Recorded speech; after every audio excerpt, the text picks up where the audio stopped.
L'animation suivante illustre la réalisation d'une ménisectomie. Cette intervention se déroule sous arthroscopie, c'est-à-dire à l'aide d'une caméra et d'instruments miniaturisés spécifiques. Le chirurgien débute l'intervention en inspectant la totalité du genou. Il vérifie ainsi l'aspect du cartilage et des ligaments croisés. Puis, il s'intéresse à la lésion méniscale. À l'aide d'un crochet, il va démasquer la lésion en la palpant et en la tirant.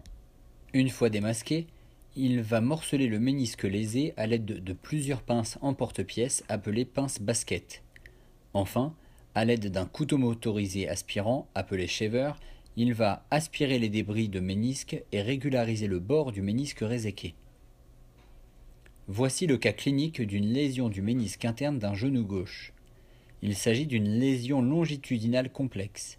Le chirurgien va dans un premier temps détacher les deux extrémités de cette lésion à l'aide d'un ciseau arthroscopique.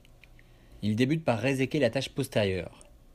Puis, dans un deuxième temps, il découpera la tache antérieure.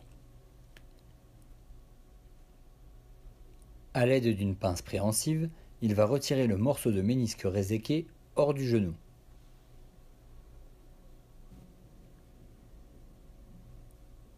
Il reste dans ce cas quelques franges méniscales irrégulières pouvant donner lieu à des douleurs résiduelles.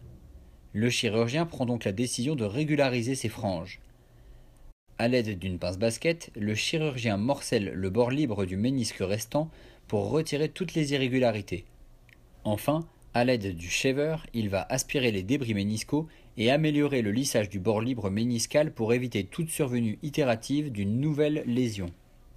En fin d'intervention, le ménisque est parfaitement lisse et stable, les lésions ont été retirées, supprimant ainsi les douleurs et les blocages du genou.